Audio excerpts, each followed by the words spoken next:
I am Sylvanas Windrunner, Queen of the Forsaken. And if you will not serve me in this life, then you will do so in the next.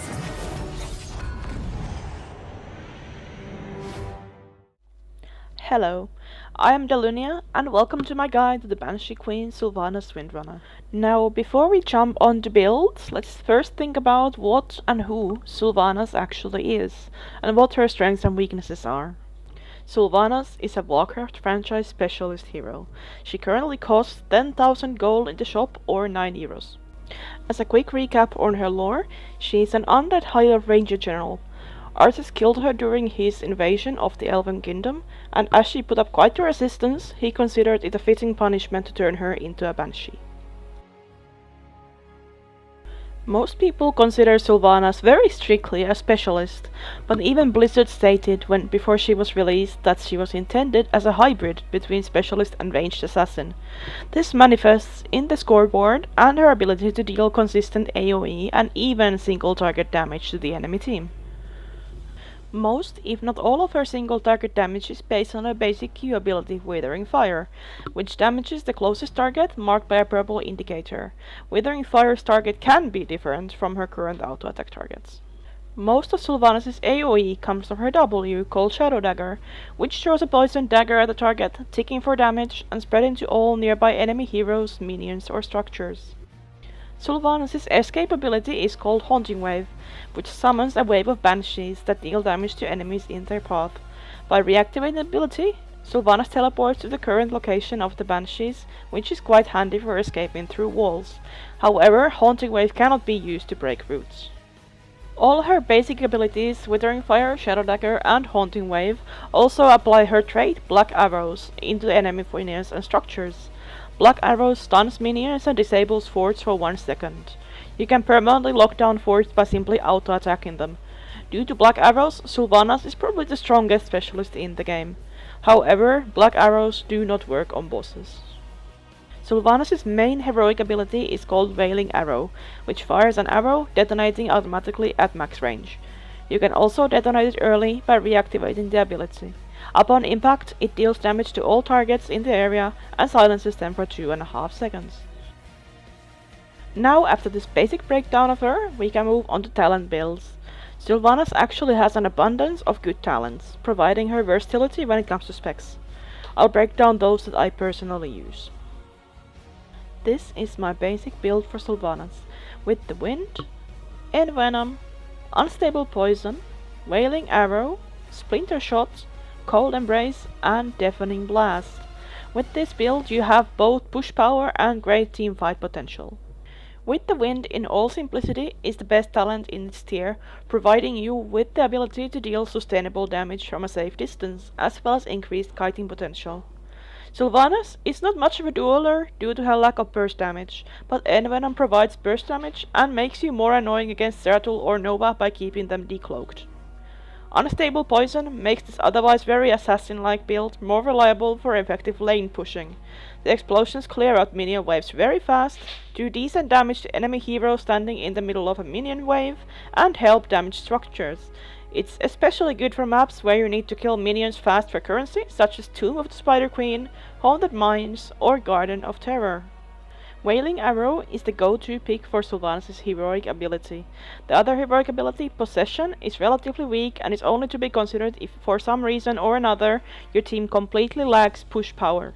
Due to silence, Wailing Arrow is excellent utility against Mosh Pit, Lily's Jugs, or Nocebo Spirits, among other abilities. Splinter Shot has synergy with Unstable Poison in lanes, and with the Wind in teamfights, increasing your damage output by quite an amount. Cold Embrace is also the strongest talent in its tier, providing 25% extra damage taken to the entire enemy team, provided that they are standing close enough for a dagger to bounce, which is pretty much always the case.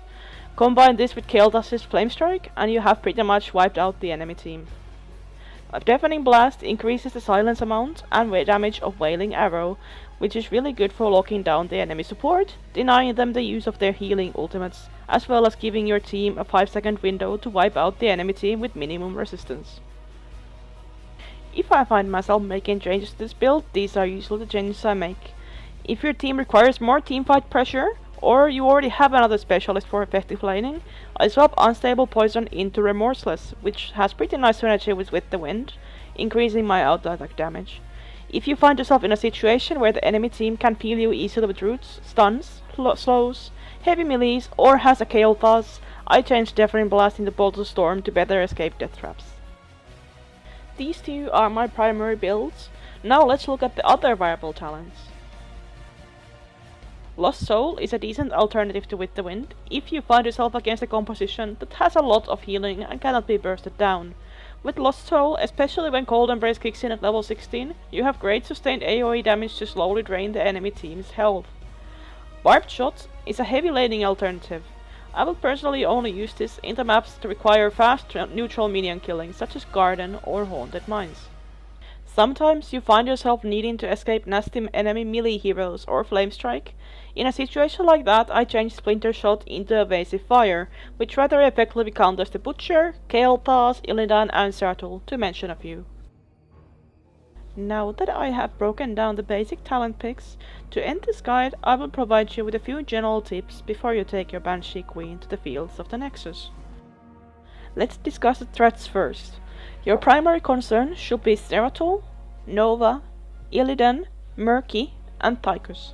Sylvanas has a relatively low health pool, which makes Nova and Zeratul automatic threats to you. The only way for you to decloak them is with Haunting Wave, and that means you will lack escape for several seconds, making it easy for them to erase you. Evasive Fire and Bolt of the Storm gets you out of Precision Barrage, and you can soak triple tap with buildings or allies. On a general level, aim to be in the middle of minions or teammates to avoid getting sniped, and avoid engaging team fights if you do not have general idea on the enemy Nova's whereabouts.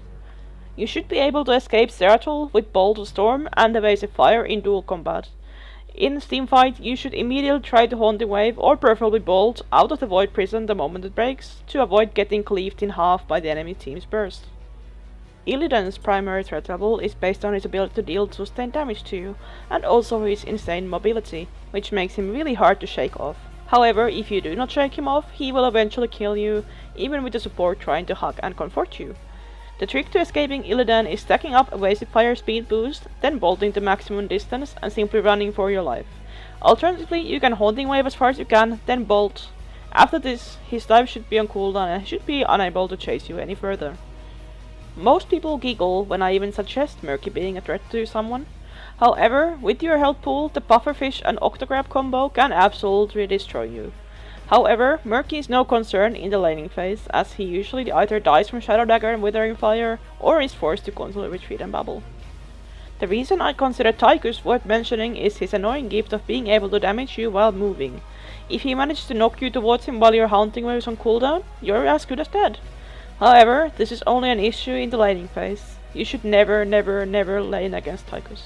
One more special mention I want to give here is Zagara. Beware the Hydralisks. The Hunter Killers have a very strong potential to jump away a good chunk of your health, and they are unaffected by black arrows.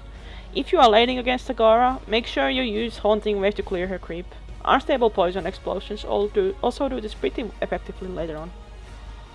And now, let's move on to the tips and tricks, which is going to be our last section today. The best way to utilize your Haunting Wave in a chase situation is to send the Banshees flying through a wall on your side rather than in front of you.